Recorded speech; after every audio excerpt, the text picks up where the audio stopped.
이 시장이 망가졌을 때 지수를 이렇게 뒤집어 봐요. 떨어졌잖아요. 네. 근데 이렇게 뒤집으면 그럼 올라가 오르는 있거든요. 시장이 망가졌을 때 오히려 기회로 봐야 되는데 그때는 에이씨 이러고 안 보거든요. 그럴 때 거꾸로 봐라. 거꾸로 봐라. 거꾸로 옳은 걸로 보인다. 거꾸로 봐라. 거꾸로 봐라.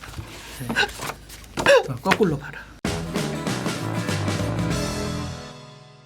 아 선생님 오셨습니다. 진짜 오랜만이에요. 예. 안녕하세요. 네, 안녕하세요. 네. 예, 오늘은 좀 특별한 거를 좀 하려고 그렇죠. 합니다. 오늘은 경제학 시리즈. 그래서 경제사 히스토리에 대해서 경제사가 약간 재밌는 게 이 세계사랑 좀 연결이 되거든요. 아, 그렇죠. 예. 약간의 역사 선생님 비슷하면서 그다음에 경제학을 같이 풀어가는 그런 즐거운 시간이 되었으면 합니다. 이 우리가 경제사에 들어가기 전에 또 약간의 재미있는 썰을 좀 풀어야 되지 않겠습니까? 아, 좀 우리가 약간 토크 전에 말랑말랑하게 하기 그렇죠. 위한 그래서 몸풀기. 아까 제가 촬영 직전에 포천으로 1박 2일로 가족여행을 저요? 예. 가셨다고 하는데 가셔서 어떤 뭐 재밌는 에피소드 같은 거 있으셨나요? 포천에 그 승마 클럽이 있어요. 그렇죠. 그래서 그 옆에 무슨 말도 타보는 거 체험해 볼 수도 있고 풀장에서 뭐 좀 물놀이도 하고 네. 그렇게 그냥 하루 딱 보내고 왔었어요. 아, 예. 네. 경마라는 게 사실 이 고급 스포츠잖아요. 예. 영국 같은 데에서는 귀족들이 주로 타던 그런 스포츠인데요. 아까 풀 얘기가 나왔는데 예. 혹시 풀 액세스라는 거 아시나요? 풀 액세스? 풀로 땡기는 건가요? 아, 이게 이제 풀 액세스라는 것은 우리가 해외여행 가시게 되면 네. 큰 수영장이 딸린 호텔이 있어요. 네. 그 호텔에 바로 접근할 수 있는 방들. 그것들 풀 액세스라고 하거든요. 예. 제가 이제 풀 액세스에 대한 에피소드가 있어가지고 예. 그거 먼저 이야기를 풀 드리는 게 액세스. 네, 예. 제가 이제 저희 두세 아들이랑 번. 푸켓에 놀러를 갔어요. 예. 초등학교 한 4학년 때쯤이니까 한 3, 4년 전 3, 4년 이야기죠. 전? 네. 그래서 이제 호텔방을 잡고 우리 아들들이랑 수영장에서 놀고 재우고 이제 저는 글을 쓰고 있는데 예. 갑자기 문이 벌컥 열리는 거죠. 누굴까요? 귀신인가요? 그 종업원이 어. 문을 벌컥 연 거예요. 왜 그런 거요? 새벽 1시에. 물어야 하네. Get out here. 그렇죠. 친절하게 무슨 일이십니까? 그랬더니 미안하다고 방을 잘못 열었다고. 아. 그래서 이제 딱 문을 닫고 나가는데 느낌이 너무 안 좋은 거예요. 아. 새벽 1시에 네. 왜 문을 열어? 그러니까 what the? 그래서 이제 바로 0번을 눌렀죠. 아, 우리 방에 종업원이 들어왔다. 내일 아침 9시까지 매니저가 답변을 달라. 이게 무슨 일인지. 그래서 9시가 딱 됐는데 전화가 안 오는 거예요. 다시 이제 야 9시까지 전화를 달라고 했는데 왜 전화를 안 주니? 이러니까 그 상냥한 아가씨가 조금만 기다리라. 조금만 기다려라. 9시 30분에 매니저 높으신 목소리 굵으신 분이 이제 전화가 온 거죠. 아, 미안하다고. 미안하다. 그러면서 방을 체인지해 주겠다고. 그러면서 바꿔준 방이 풀 액세스. 아, 그게 풀 액세스. 네, 그래서 풀 액세스는 일반 방보다 2배 비싸요. 가까워서 풀이. 어떻게 됐냐면 바로 나와요. 방문을 열잖아요. 바로 수영장이에요. 풀 액세스. 풀 액세스. 액세스라는 것은 접근하다 그런 영어이거든요. 네. 그래서 풀 액세스. 그러니까 이 발코니를 열면 수영장이에요. 초등학생들이 있는 부모들에겐 굉장히 좋은 방이고 제가 왜 이야기를 두 배가 하냐면 비싸기 때문에. 왜 이야기를 하냐면 네. 이 풀 액세스가 우리 아들들한테 너무 즐거웠나 봐요. 그러니까 가깝지 않았으면 약간 덜 즐거웠을 텐데. 그러니까 외진방 제일 싼 방을 예약을 했기 때문에 수영장에서 굉장히 거리가 멀어요. 한 5분 이상 걸어가야 되거든요. 근데 갑자기 풀 액세스가 되면서 바로 이렇게 문 열고 그냥 뛰어들면 수영장인 거죠. 그죠, 그냥. 네. 거기에 이제 방이 하나 더 있었어요. 그래서 2층 침대로 해서 애들이 이렇게 머물 수 있는. 그래서 아빠랑 쌍둥이 아들 둘이 3명이 머물 수 있는 1+1 방을 주면서 문 열면 수영장. 그런데 이제 왜 그 이야기를 하냐면 우리 아들들이 중학교 1학년이 됐는데 갑자기 아빠 보러 아빠 푸켓 한번 가요. 왜? 그랬더니 그 수영장이 그립되는 거예요. 그 풀 액세스. 풀 액세스가 그려서 그러니까 그 정도로 2배 비싼 이유가 있네요. 그렇죠. 제값하네요. 네. 그래서 한번 가자. 네, 풀 액세스 바로. 아버지. 그래서 제가 아들아. 지난주에 태국 방콕을 저희 아들들이랑 예. 쌍둥이랑 갔다 왔어요. 가셨는데 풀 액세스로? 돈이 없어서. 그럼 아드님의 힘으로. 난 풀 액세스로 가고 싶었는데. 그러니까요. 풀 액세스를 했어야 되는데. 그걸 맛보는 게 마냥 또 좋은 게 아닌 것 같기도 해요. 풀 네. 액세스를 또 맛보는. 근데 이게 몰랐는데 이게 풀 액세스가 있는 호텔이 있고 예. 없는 호텔이 있더라고요. 아 원래 그냥 숙소부터 좀 어느 정도 거리가 있는 풀장이면 아무리 액세스 하려고 해도 그렇죠. 안 돼. 그러니까 기본적으로는 풀 액세스 있는 호텔이 많지 않은데 두배 비싸요? 제가 머물렀던 호텔이 독특했던 거죠. 아 그래서 제가 이제 이번에 저희 아들들을 데리고 풀 액세스의 기분을 느끼려고 갔는데 저희 아들이 이제 중2가 됐거든요. 예. 그 옛날 같은 그 느낌이 조금은 안 들더라고요. 약간 시크해졌어. 안 하는 것도 많고. 뭐야 풀 액세스도 아니잖아. 그렇죠. 그러기도 하고 아드님 조식 먹을 시간입니다. 귀찮아. 아드님 조식 먹을 시간. 네. 귀찮아. 패스. 귀찮아. 제가 이제 그 10일 동안 갔다 왔는데요. 호텔 조식을 한 7일 정도 지나니까 이제 물리죠. 물리는 거예요. 그쵸. 이 원래 뷔페라는 음식은 바이킹의 음식이거든요. 뷔페가 바이킹의 음식이에요. 네, 뷔페가 바이킹의 음식이거든요. 아 그렇구나. 네, 바이킹은 우리가 그 스칸디나비아 반도라고 지도책을 펴놓고 보면 덴마크, 노르웨이, 스웨덴, 그 러시아 위에 툭 튀어나온 데 있어요. 예. 거기 추운 지방 민족들이거든요. 바이킹 민족. 그래서 배 앞에 용에 이렇게 문신을 이렇게 하고 문양 이렇게 뭐 이렇게. 네, 700년대부터 한 1000년, 한 300여 년 동안 유럽을 공포에 떨게 했던 그런 민족이죠. 바이킹 민족. 그렇구나. 그래서 바이킹 민족의 대표적인 게 잉글랜드를 침략을 해요. 예. 그래서 잉글랜드에 있는 7개의 나라를 공격을 해가지고 자기들이 왕이 돼버려요. 왕을 제거하고 자기들이 왕이 되면서 앵글로 섹슨족이라는 기존에 이제 켈트족이라고 있었는데 걔네들을 몰아내고 앵글로 섹슨족이 땅 이름을 여기는 이제 앞으로 잉글랜드야. 잉글랜드야. 잉글랜드야. 그렇게 해서 이제 바이킹족들이 영국을 섭렵을 하죠. 그리고 프랑스도 또 침략을 해요. 프랑스 애들이 견디다 못해가지고 야 그래 북쪽 땅 너네 줄게. 저 근데 죄송한데 말씀 중에 죄송한데 수업 시작한 건가요? 네. 들어간 거예요? 네. 아니 그 몸풀기는 그냥 자연스럽게 끝난 거예요? 풀 액세스에서? 네, 풀 액세스. 아 그렇구나. 네. 그 바이킹은 실제로 뷔페 이름이 바이킹스라고 있었어요. 맞아요. 네. 그래서 나온 거예요? 그러면 설마? 그분이 똑똑한 거죠. 그 바이킹스라고 지은 게 유래를 알고 그렇게 지은 걸 수도 있겠네요. 그래서 이제 프랑스의 북부 지방 여기가 이제 북부라는 뜻의 그 프랑스어 노르망디. 노르망디. 네. 노르망디 상륙 작전 할 때. 우리가 영어로 노스 그러잖아요. 노스. 네, 그것처럼 노르망디 북쪽 지방을 바이킹한테 내줍니다. 그래서 바이킹 애들이 그 북쪽 지역을 또 살게 되는 거죠. 그래서 한 300여 년 동안 거의 바이킹 애들이 유럽을 거의 지배를 하고 사는 거죠. 근데 바이킹이 이렇게 다 점령한 거는 비결이 싸움을 그냥 잘해서인가요? 그렇죠. 호전적. 그러니까 바이킹 애들의 그 특징이 뭐냐면 전쟁에서 자기가 죽는 걸 가장 최고의 그런 영광. 그럼 죽을 때쯤 되면 제가 지금 자연살 나이가 되면 틈만 나면은 전쟁에 나가려고 하겠네요. 그렇죠. 전쟁에서 거기서 죽어야 되니까. 죽어야 자기는 자연사를 하더라도. 천국을 가니까. 그러니 이 바이킹 애들이 죽어야 되니까 미친 듯이 싸워. 미친 듯이 싸우는 거죠. 잘 싸우는구나. 잘 싸우는 거죠. 나는 죽어도 좋아. 뒤가 없이 싸워. 그렇죠. 오히려 좋아. 그렇죠. 그러니까 바이킹 애들이 막 공격을 하니 죽자고 달려드는데 어떻게 이겨? 죽어도 고맙다 적구나. 그렇지. 나는 천국에 가니까. 나는 천국에 갈 수 있게 돼서 고맙다. 우리 동생이 천국에 갔어. 이러면서 즐거워하는 거야. 내가 지금 여기서 창 맞아서 뭐 선지고 뭐고 다 흘리고 있지만 고맙다. 네. 내가 지금 천국에 갈 수 있게 돼서. 그래서 이제 전쟁에서 이기면 전리품인 음식들을 쭉 깔아놓고 먹기 시작한 게 뷔페다. 그렇게 앞에 쫙 깔아서 먹고 싶은 거 먹어라. 네, 그렇게 해서 이제 뷔페의 시작이 그렇게 우리가 된 거죠. 참 제가 선물을 사갖고 왔어요. 몇 개 안 되는데. 선물까지? 네, 제일 가벼운 거부터. 또 담배인가요? 아니, 쿠키구나. 네, 코끼리 과자입니다. 이거 코끼리가. 네, 이게 면세점에서 산. 네. 코끼리가. 하나를 더 샀는데 고디바. 초콜릿. 네, 초콜릿을 샀는데. 저 고디바 없어서 못 먹는데. 그래요? 그래요? 바꿀까요? 밤새 사라졌어요. 사다 놨는데. 아드님이. 우리 아들이 고디바를 딱 사서 여기 위에 올려놨는데 다음날 없어졌어. 아드님이. 네. 아드님이 먹었으면 뭐 네. 저는 뭐 그래서 만족이죠. 또 태국 한번 더 가야 되겠어요. 아드님이- 고디바 사러. 그 혀가 네. 그 되게 고급이에요. 네. 고맙습니다. 예. 근데 이것도 굉장히 고급이에요. 요게 한 면세점 가격으로 한 10,000원 이상 가지 않나? 얼마죠? 305바트니까 보통 20 한 곱하잖아요. 11,000원 정도 되네요. 20 안 곱해요 요즘에? 네. 30 곱해요? 40. 40 곱해요? 네네. 12,000원이네요 그러면? 네, 안 그래도 제가 이제 그 인플레이션 이야기를 태국 이야기를 하려고 했는데요. 야, 네. 이게 사실 전 20 곱해도 비싸다고 생각했는데 네, 40을 곱하. 야 40을 곱하는구나. 그러니까 제가 이제 태국을 4년 전에 가고 예. 이번에 가게 된 그 가장 큰 배경 중에 하나가 배부르게 밥 먹을 수 있겠다. 그러니까 한국에서 우리가 보통 요즘 10,000원이면 밥 먹잖아요. 예. 그래서 10,000원이면 뭐 태국 가서 1+1 두 그릇 정도 사 먹을 수 있는 거 아니야? 그래 더 비싸.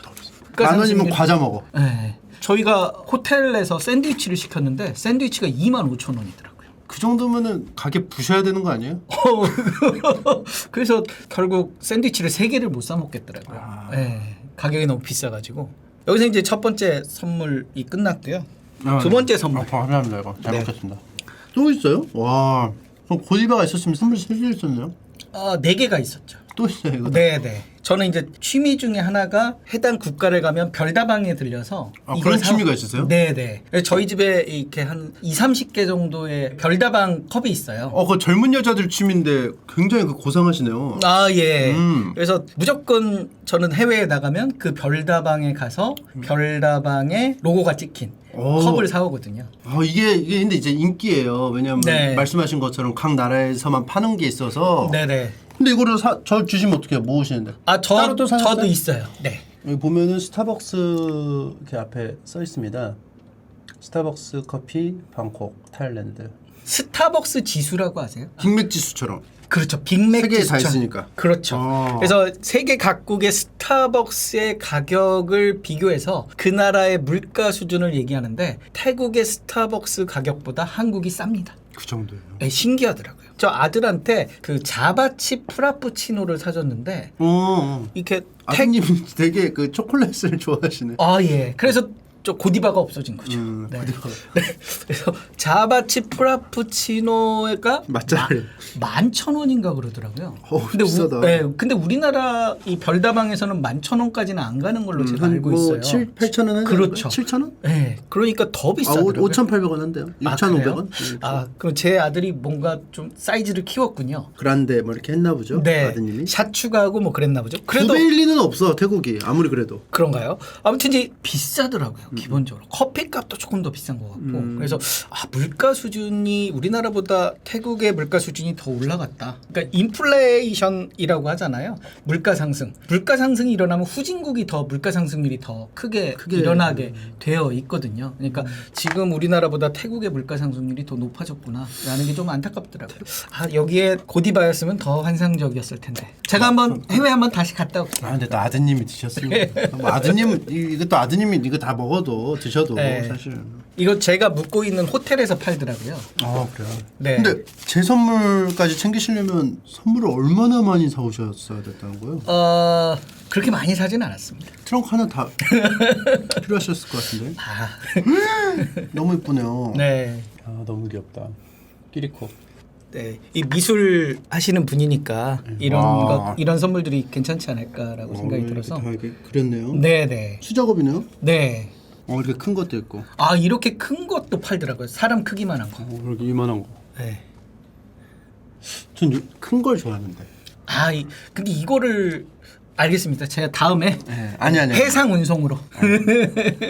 그냥 취향 네. 말씀드린 거. 네. 큰 거 좋아하고. 침착맨 선생님이 이번 기회에 태국을 한번 갔다 오셔야 되겠는데요. 풀 액세스도 한번 경험을 하고 풀 액세스와 저 코끼리. 근데 풀 액세스는 무려 2배 가격이기 때문에 조금 부담이 될 수 있어요. 그래요? 액세스는. 제가 그럼 어떻게 반을 도와드릴까요? 좋죠 저는. 네. 풀 액세스 해주시면 그 네. 정도로 좋다는 거죠. 저는 저에게 돈을 좀 지원금을 좀 투여할 정도로 네. 한번 맛 좀 봤으면 좋겠네요. 네. 민수 지원금. 네, 민수 지원금. 풀 액세스 좋죠. 네, 저는. 풀 액세스 한번 경험해 보시는 것도 우리 소영이랑 같이 한번 이렇게 문 열고 그냥 점프. 저는 사실은 풀 액세스 딱 처음에 말씀하셨을 때 그렇게 막 와닿진 않았거든요. 그래요? 근데 계속 말씀하시니까 궁금하긴 해요. 이제 그렇죠. 이제 궁금한 단계로 왔어요. 왜냐면 예. 문을 열고 바로 그냥 첨벙한다는 게 예. 이게 되게 재밌거든요. 저는 사실 가장 좋아하는 게 예. 수영장 딸린 호텔에서 감자칩 시켜 먹는 걸 제일 좋아하고.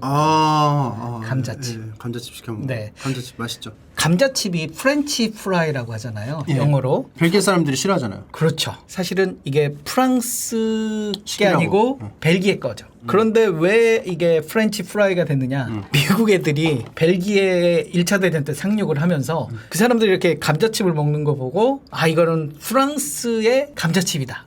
프렌치 프라이스 이렇게 불러대면서 단정적으로. 그렇죠. 그래서 벨기에 애들이 열받으니까 벨기에 가면 벨기에 박물관 중에 한 군데는 음식 박물관인가요? 거기에는 프렌치 프라이를 이렇게 직접 구우면서 이거는 벨기에 프라이입니다 이렇게 공짜로 나눠주는 그런 행사도 한다고. 좀 그래요. 억울하긴 하겠다. 그렇죠. 근데 이제 프렌치 프라이가 사실 프랑스 뭐 음식 같이 보이지만 감자칩을 제일 사랑하는 민족은 영국이에요. 우리가 피시앤칩스. 저도 이제 태국 가서 이번에 많이 먹었는데 피시앤칩스. 원래 대구살로 이렇게 만든 게 피시고 그다음에 프라이드를 했는데 이 피시앤칩스가 아주 가난한 노동자들이 먹던 되게 불쌍한 음식이었죠. 서민 음식, 서민 음식. 네, 1860년대에 한 식당에서 서민들을 위해서 생선을 튀기고 왜냐면 가난한 사람들은 오랜 열량을 가진 음식을 먹어야 오랫동안 배고픔이 없는 거거든요. 그래서 튀기는 거죠. 그래서 생선과 프렌치 프라이를 같이 튀겨서 신문지에 이렇게 싸서 주는 거예요. 근데 옛날에 근데 신문지에 싸면은 기름은 흡수해 버리잖아요. 그것도 있지만 옛날에 그 신문지들은 인쇄술이 조잡해서 글자가 묻는 거죠. 딱 꺼내면 문신이 글자, 되죠. 문신 있는 프라이즈를 먹는 거죠. 그래서 피시앤칩스가 사실 굉장히 좀 서민들의 음식. 그 당시에 이제 귀족들은 이 프렌치 프라이가 궁금하잖아요. 그래서 먹으러 갔는데 딱 펼쳤는데 막 숫자 붙어 있고 글자 써 있고 이래서 못 먹었다라는 그런 우화도 있어요. 제가 이번에 태국 가서 죽을 뻔했습니다. 제가 묵던 숙소가 3m인 거예요. 수영장이. 근데 멋모르고 제가 풍덩한 거죠. 제가 수영을 잘 못하거든요. 샌드 사이클 샤크인데. 네. 왜? 전 육지에 사는 상어인가 봐요. 갑자기 이렇게 빠졌는데 우리가 예측하고 이렇게 수영장에 빠지면 이렇게 어떻게 대응을 하는데 갑자기 발이 헛디뎌지면서 안경이 벗겨지면서 몸개그를 혼자 막 이렇게 한 거죠. 막 빠져가지고. 그러니까 아드님이 좋아했겠는데. 아들이 아빠 장난하지 마 뭐 이렇게 된 거예요. 근데 혼자 막 이렇게 막 댄스를 추고 있는 거죠. 예. 그래가지고 이제 이렇게 물 먹다가 나오다가 물 먹다가 나오다가 실제 상황인데. 네. 그렇구나. 네, 그래서 이제 제 아들 보러 야 밀어 그런 거예요. 그랬더니 저희 아들이 발로 제 엉덩이를 팍 밀더라고요. 그러면서 제가 이렇게 벽에 붙어서 겨우 살아나는. 그래서 한 40초 정도 생쇼를 혼자 한 거죠. 근데 딱 나왔는데 다 쳐다보는 거예요. 거기에 이제 그 안전요원이 와서 위험할 뻔했는데. 그러면서 저쪽에 가라고. 저기는 얇다고. 써. 네. Are you okay? Are you okay? 막 나는 막 톡톡 막 토하려고 하고 있는데 그래서 너무 쪽팔리더라고요. 네, 그래서 안 써. 아니 근데 지금 뭐 너무 담담하게 설명하셔서 저도 그냥 뭐 그렇게 심각한 얘기 아닌 줄 알고 이런저런 얘기 했는데 심각한 상황이었어요. 그렇죠. 한 40초 동안 이렇게 생가사가 오간 거죠. 아니 근데 40초 동안 내가 허우적대면 해줄 법한데. 무관심 속에서 그냥 군중 속의 고독을 느끼면서 그냥 하직하실 뻔했어요. 근데 쪽팔린 거 발알라로 가실 뻔했어요. 근데 쪽팔린 건 뭐냐면 그 불과 그 수영장 벽과 제가 20cm 정도 떨어져 있었던 거죠. 근데 그 20cm가 정신이 없으니까 안 보이죠. 그렇죠. 이렇게 앞으로 가기만 하면 되는데 그냥 이렇게 위아래만 왔다 갔다 하는 거죠. 그러니까 아드님이 방호로 붙어서 궁극기 이쿠해서 벽으로 밀어줬기 때문에 발로 이렇게 밀어줬기 때문에 제가 그랬거든요. 아빠 엉덩이 밀어 그랬거든요. 그랬더니 아빠 엉덩이 밀어 방호로 붙어서 발로 진짜 밀더라고요. 그래가지고 이렇게 끌려가가지고 그래서 살았다. 네. 9박 10일이면 거의 뭐 태국이 너무 익숙해서 이제 한국 별로 생각 안 나고 그러실 수도 있었겠네요. 제가 이제 사실 태국을 한 5번째 가는 거거든요. 예. 저희 아들이 이제 치앙마이에서 예전에 한 3, 4개월 살아서 한국말을 까먹지 않았느냐고 10일 만에 사와디캅 사와디카, 그래가지고 사와디카. 예, 그랬는데 실은 제가 이제 은퇴하고 예. 이게 동남아를 좀 한 달씩 돌아다니면서 한 1년 정도 살면서 여행작가로 한번 살아볼까라는 꿈이 있거든요. 그래서 이제 태국을 저는 은퇴 여행지로 생각을 했는데 예. 제가 배탈이 났어요. 태국 물을 먹으면 배탈이 나거든요. 그래서 5번을 갔는데 5번 다 배탈이 났어요. 아 그래요? 네, 특히 언제 배탈이 물이 안 나냐면, 맞나 보다. 네, 네. 언제 배탈이 나냐면 양치할 때. 양치할 때 조금 물이 이렇게 들어가서요? 양치할 때 입을 헹구잖아요. 예. 이렇게. 네, 그걸 수돗물로 헹구면 안 되는 거죠. 그래요? 그럼 이 점막을 통해서 들어오는 것조차도 탈을 나게 한다? 그러니까 저가 생수를 사요. 이따만한 거. 예. 얼마 안 비싸요. 엄청 큰 거 팔잖아요. 마트에서 예, 예, 뭐 세븐- 5리터, 10리터 막 이런 그렇죠. 거. 이만한 거. 팔아요. 네, 이만한 거 네. 이렇게 들고. 그래서 이제 그거를 양치할 때 쓰라고 했는데 제가 착각을 하고 수돗물로 그냥 양치를 한 거죠. 저만. 그랬더니 제 아들은 괜찮은데 저만 배탈이 난 거예요. 아. 하루 종일 그냥 화장실을 한 20번은 간 것 같아. 꼭 물을 사 먹어야 된다. 그런 말씀을 꼭 드리고 싶은 거죠. 그래서 저도 외국에서 막 밥 먹으면은 꼭 그 곁들여 먹는 음료를 시키는 게 있더라고요. 네. 보통 그렇게 좀 잡혀 있어요. 그래서 뭐 콜라나 이런 걸 계속 시켜서 물처럼 마시더라고요.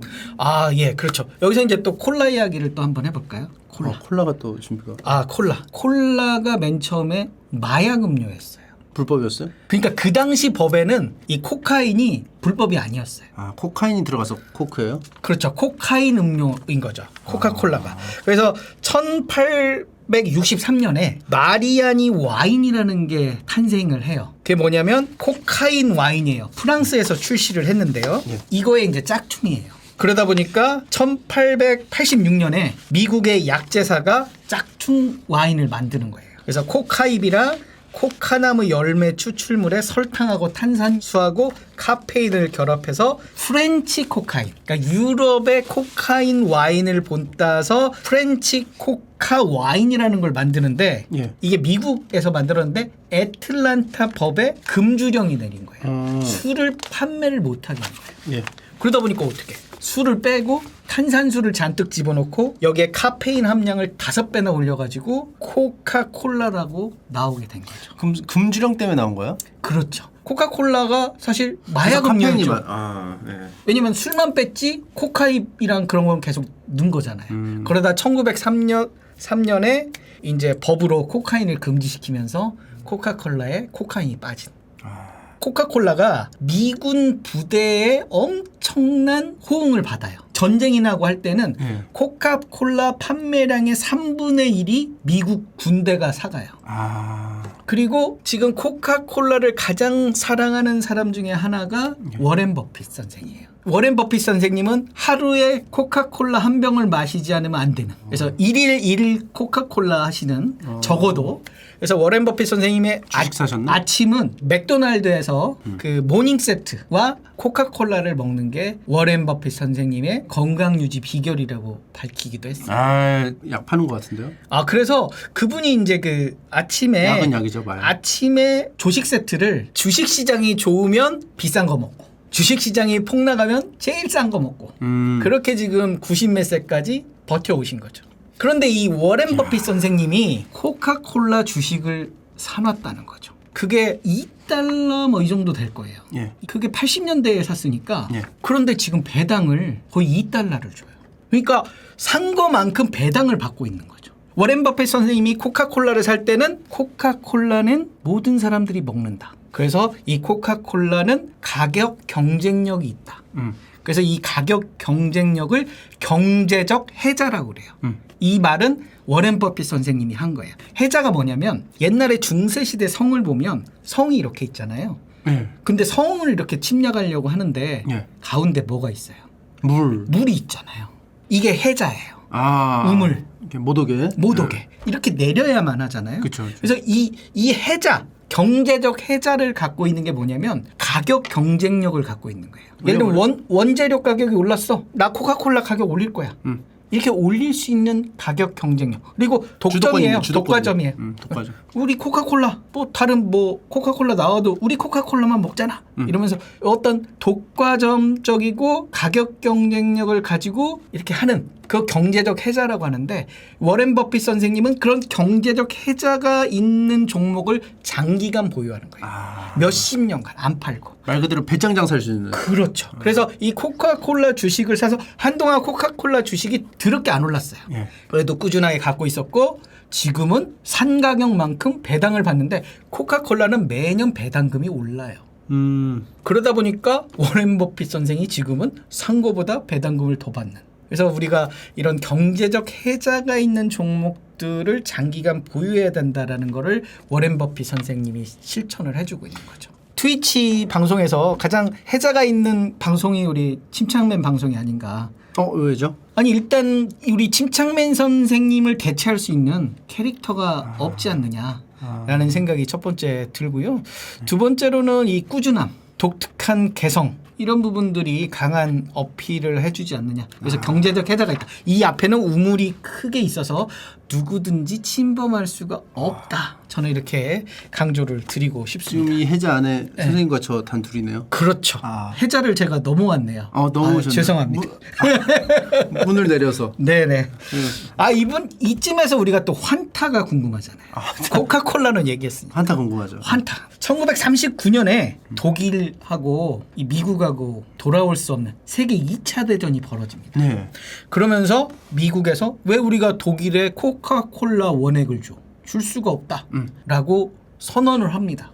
너는 앞으로 코카콜라 먹지 마. 그러니까 독일의 코카콜라 어땠어요, 그러면? 지사장인 막스 카이트. 막스 카이트가. 얘가 이제 펄쩍 뜁니다. 왜냐면 공장 문을 닫아야 되니까. 코카콜라 먹어야 되는데. 코카콜라를 팔아야 되는데. 그래서 부릅니다. 박사를.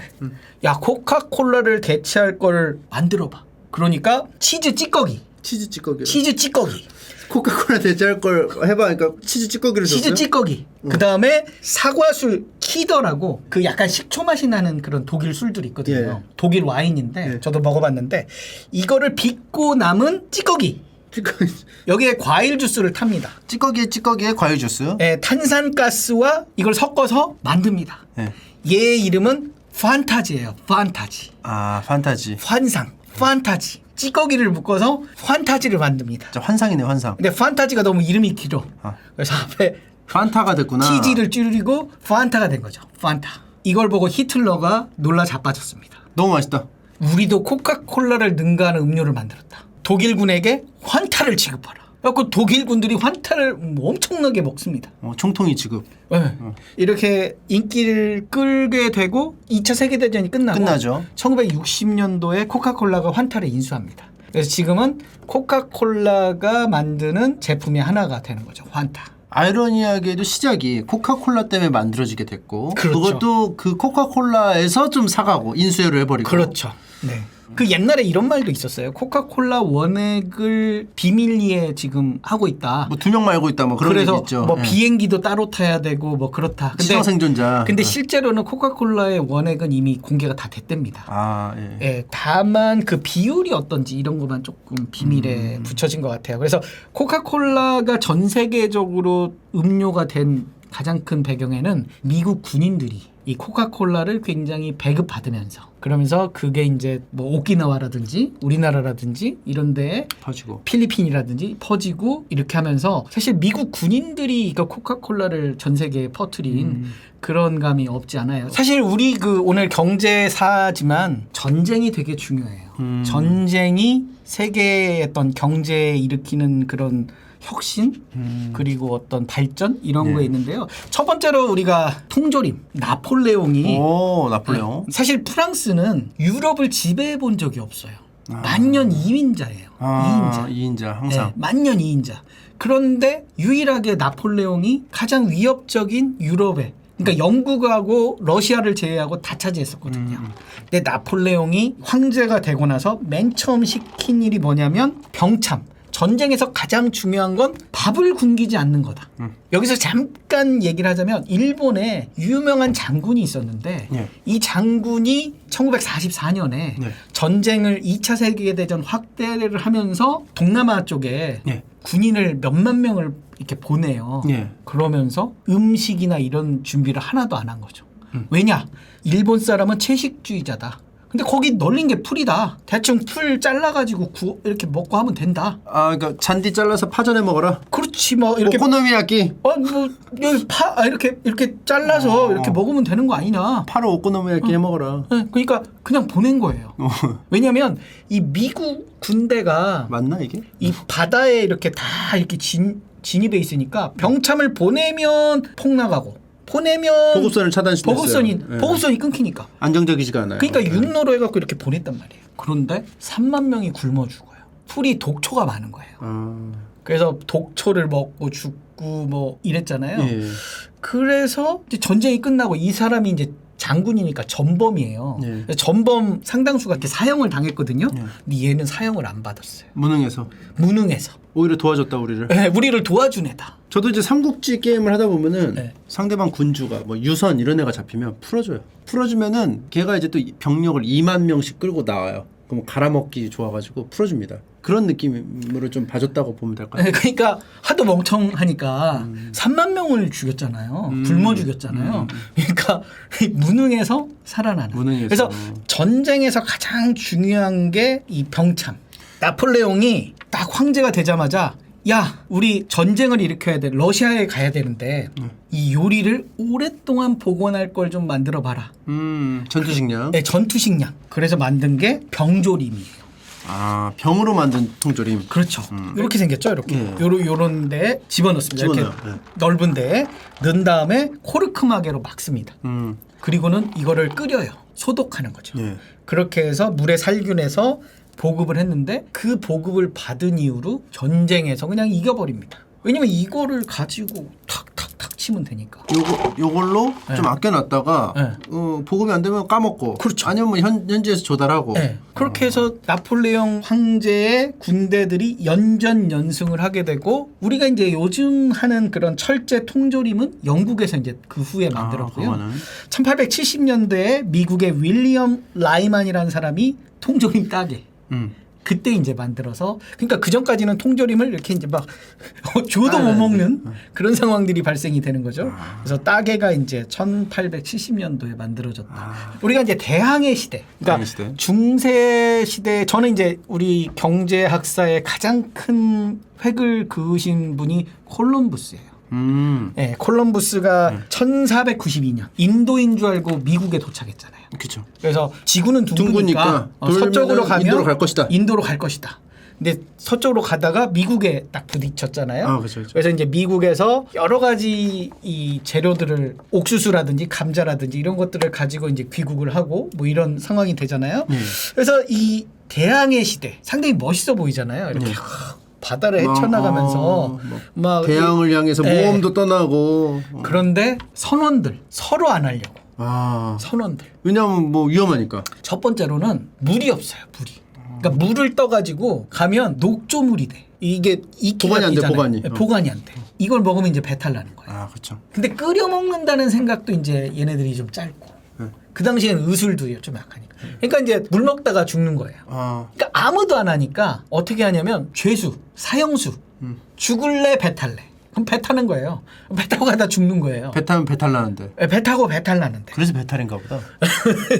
그래서 이 사형수나 아니면 끌고 가요. 항해하는데 근처에서 끌고 가. 납치해갖고. 죄수거나 그 사람을 그냥 영문도 모르는 채 납치해서 태워가지고 노예처럼 부려먹으면. 그렇죠. 얘네들이 이제 물을 먹어야 되는데 포도주나 맥주는 또 가다 상해요. 도수가 낮으니까. 그러니까 도수가 굉장히 높은 술을 실어야 돼. 그 위스키. 근데 위스키는 겁나 비싸죠. 그러니까 택한 게 럼주죠. 럼주. 우리가 그 신대륙을 발견해서 사탕수수를 신대륙에서 이렇게 하면서 그 사탕수수로 아주 저렴하게 만든 술이 럼주예요. 그래서 럼주를 대항해 시대에 선원들이 물 대신 먹는 거예요. 그러니까 술을 좋아해서 먹는 건 아니네요. 그렇죠. 물을 먹어야 되는데 물을 먹을 길이 없으니까 럼주를 먹는 거죠. 그러니까 대항해 시대의 선원들은 다 알코올 중독자예요. 목마를 때마다 럼주를 먹는 거예요. 도수는 더럽게 높은데 꿀꺽꿀꺽 먹는 거죠. 그러니까 선원들이 다 취해 있어. 그러니까 우리 옛날 만화 보면 막 선원 중에 일부는 막 취해가지고 이런 게 정상인 거죠. 취하고 싶은 건 아니야 걔네가. 이게 취하고 저는 싶은 옛날부터 건 선원들이 술을 다 좋아해야지 선원이 하는 거나 아니었어요. 선원을 하면 술을 좋아하게 될 수밖에 없는 환경이었어. 그렇죠. 그러다 보니까 선장의 최대 처벌은 너 럼주를 먹지 마. 물 통제잖아요. 물 통제. 네. 수분 통제. 네. 술 먹지 마라. 술 먹지 마라. 오, 이게 잔인하네. 선원들이 가장 듣기 싫은 말. 싫은 잔인한 말이야. 아. 너는 이제 럼주 먹지 마. 쟤한테 술 주지 마. 이게 이제 가장 큰 럼주 가스. 럼주 가스. 네. 뭐 먹어. 차라리 때리세요. 이게 이제 때리세요. 네. 맞고 럼주 줘. 그렇죠. 그 그래서 원피스에 해적들 나오거든요. 네. 만화. 네. 루피도 눈이 약간 맹해요. 좀 아 약간. 그래요? 네. 럼주를 먹었나 봐요. 네. 그래서 우리가 그 중세 시대 때 가장 큰 문제가 먹고 사는 거. 그렇죠. 그러다 보니까- 사실 뭐 먹고 사는 거는 한 60년대도 먹고 사는 거 일이었고 70년대도 먹고 사는 일 계속 다 일이었죠. 그러다 보니까 굶어 죽는 애들이 너무 많은 거예요. 그래서 우리가 중세 시대 때는 삼포작이라는 걸 지금도 했어요. 그렇고. 그러니까 삼포작. 뭐냐면 한쪽 밭에는 보리나 귀리를 키워요. 여름 작물.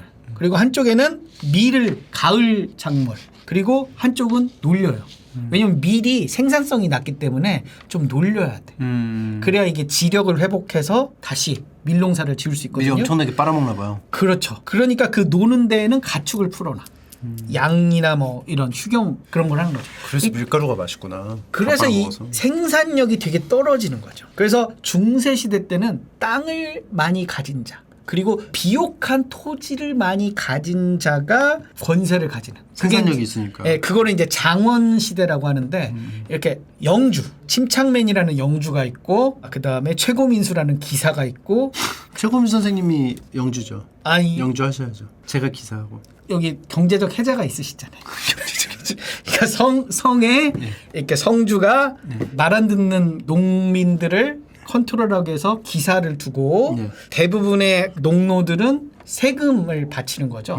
그러면 최소한의 목숨 유지를 해주는 이런 생활들을 장원경제라고 하는데 이 장원경제의 문제가 뭐냐면 잘 돌아가잖아요. 네. 이 영주가. 네. 그러니까 발전이 없어. 아 그냥 만족해버려요. 만족해요. 왜냐면 딱 얘기하면 기사가 가서 야 돈 뺏어오고 수확물 알아서 갖고 오고 영주 눈 밖에 나면 성 밖으로 내쫓아요. 예. 그러면 성 밖으로 내쫓으면 보호가 안 돼. 예. 침략을 해오더라도 얘네들은 다 그냥 죽게 죽어요. 돼 있어. 예. 그러니까 성 안에 사는 게 되게 중요하고 그러기 위해서 영주한테 꼬박꼬박 세금 바치고. 내고 기사는 이렇게 영주를 보호해주면서 중간 계급으로 살아가는 이게 좀 안타깝지만 발전하기가 좀 어려운 거죠.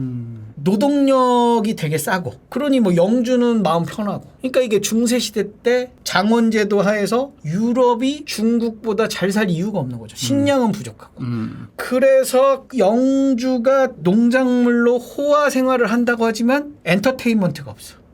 즐길 게 하나도 없어. 네. 그들에게 갑자기 엔터테인먼트가 나타났는데 그게 뭐냐? 중국의 도자기, 아. 중국의 비단, 네. 그리고 후추. 그치. 그래서 이 돈 있는 영주들은 중국의 도자기에 차를 마시는 그게 하나의 사치고 고기에 후추를 뿌려 먹는 거. 이 파리나 이런데 놀러 가보면 왕궁 뭐 베르사유 궁전 이런데 가면 중국 도자기가 그렇게 많아요. 그래서 아이씨 뭐 나는 베르사유 궁전에 와서 럭셔리한 그런 삶을 보려고 했는데 무슨 중국 도자기가 이렇게 많아? 우리 중국은 좀 약간 그 근처에 있으니까 좀 많이 볼 그게 있는데 아니, 서양까지 갔는데. 아니 내가 파리에 와서 중국 도자기 보러 왔나? 어. 근데 중국 도자기가 그 당시에는 최고의 사치품인 거죠. 왜? 도자기는 1300도 이상에서 구워야 돼요. 아. 서양의 그때 기술로는 도자기를 만들 수 1300도 가마를 만들 수가 없는 그런 기술이었던 거예요. 아. 여기에 후추, 향신료가 주는 매력. 고기가 냄새 나잖아요. 양고기를 많이 먹는데 양고기가 특히 냄새가 많이 나잖아요. 예. 그러다 보니까 후추 선장이라는 말이 있어요. 후추 선장? 예, 배가 침몰을 예. 해. 그러면 이제 이게 소형 배들이 있어서 거기에 이제 물건을 싣고 이제 이렇게 어찌됐든 난파선에서 빠져나와야 되잖아요. 근데 이 후추를 싣고 선원을 버리고 가. 그래서 아주 악랄한 선장을 후추 선장이라고. 악랄한 선장을 후추 선장이라고 하듯이 후추가 얼마나 소중했느냐. 그래서 사실 후추 방장. 사실 1492년에 콜럼부스가 산타 마리아호를 타고 인도를 찾아간 이유가 후추 때문이에요. 왜냐면 오스만 투르크라고 있어요. 얘가 이제 터키 쪽에 한 600년 정도 유럽을 공격했던 그런 이슬람 세력인데요. 얘가 이스탄불을 침략을 해요. 그래서 이스탄불을 딱 막은 다음에 실크로드를 막아버려요. 그러니까 어떻게 되겠어요? 유럽이 돌아가야 돼.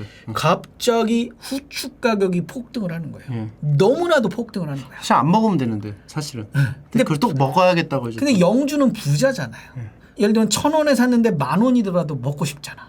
어차피 더 거두면 돼. 그러니까 이제 구하러 올려는 사람들이 이제 생겨. 그러니 이제 콜럼부스가 후추를 내가 구해오면 대박이 나겠구나. 그래서 이제 영국에 가요. 그래서 엘리자베스 여왕한테 배를 좀 주십시오. 내가 후추를 받아오겠습니다. 거절해요. 내가 널 뭘 믿고. 그래서 이제 간 게 스페인이죠. 사실 스페인이 그 당시에는 좀 가난한 나라였거든요. 프랑스는 비옥한 농토, 넓은 땅, 많은 인구가 있었기 때문에 중농 사회에서는 프랑스가 훨씬 더 스페인이 그동안 통일이 안 됐었어요. 4개의 나라가 이렇게 서로 싸우다가 이사벨라 여왕이 통일을 해요. 스페인을. 문명에 나오는 것 같은데 이사벨라? 맞아요. 그러니까 4개의 나라가 싸우다가 이사벨라 여왕과 그 남편이 서로 결혼을 하면서 2개의 나라가 합쳐져요. 그래서 왕이 사실은 둘이었어요. 근데 이사벨라 여왕이 여왕이라서 좀 더 이 유명세를 띠는데 이사벨라 여왕한테 배를 3척 받고 90명을 태우고 인도로 이제 가는 거죠. 야, 많이 지원해줬네요. 그렇죠. 그런데 1405년 그러니까 1492년 콜럼부스가 떠나기 전에 명나라의 환관 정화라는 사람이 있어요. 이 사람은 아프리카 원정을 떠납니다. 근데 수행원이 3만 명이에요. 3만 명. 배가 근데. 1,500톤짜리. 길이가 137cm, 폭이 56. 그래서 여기 안에서 뭐 격구를 할 정도로 넓은 그런 배였다. 그럼 안에 EPL이 열리는 거예요. 그러네요. 항상. 그리고 함선을 62대를 끌고 가요. 아프리카까지. 그러니까 명나라가 얼마나 잘 살았더냐. 콜럼부스가 배 3척에 90명 태워가고 굳이 따지면 명나라 배가 이만하면 콜럼부스 배는 이만한 거죠. 요만한데. 요만한 걸 가지고 이제 갔으니까. 유럽이 별로 기대를 사실 안 했을 것 같아요. 콜럼부스에게. 오스만 투르크에게 맡긴 이 향신료를 콜럼부스라는 애가 구해오겠다고 하니 구해와라. 배만 줄게. 뭐 죽든지 살든지 뭐 배 3척 준 건데. 그런데 이제 콜럼부스가 결국 신대륙을 발견해서 거기서 이제 많은 것들을 가져오고 그게 이제 변화를 일으키게 된다는 거죠. 콜럼부스가 뭘 가져왔냐면 감자. 그 콜럼부스 전에는 기근에 허덕였다고 그랬잖아요. 바이킹이 나타날 정도로. 근데 감자. 감자를. 옥수수. 커피. 많이 갖고 왔네. 커피. 그다음에 설탕, 사탕수수. 이걸 신대륙에서 갖고 왔어요. 근데 처음에 감자는 아주 퇴짜를 맞았어요. 왜 안 좋아했어요? 맛없대요? 감자를 갖고 왔는데 어떻게 먹을지를 몰라. 그러니까 감자를 이렇게 먹었단 말이에요. 센 거를. 생감자. 배탈을 났네.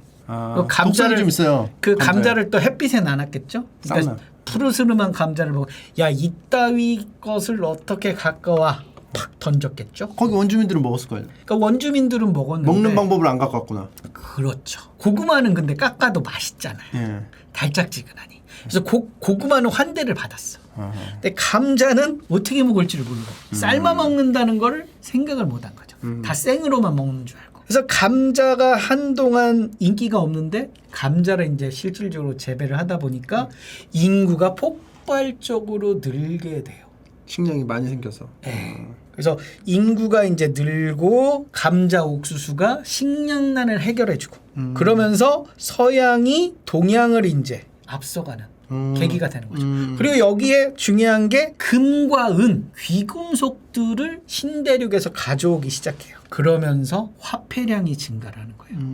귀금속을 가지고 그동안 동전을 만들었는데 유럽에서 나오는 양은 얼마 안 되니까 화폐를 금 한도 내에서만 주화로 만드니 주화가 얼마 안 생기니까 경제가 발전할 수가 없는 거예요. 그러니까 장원 경제. 그러니까 쌀, 밀가루, 이게 먹고 사는 것들만 자급자족하면서 살았는데 갑자기 신대륙에서 금은이 엄청 들어오면서 화폐라는 걸 만들기 시작해.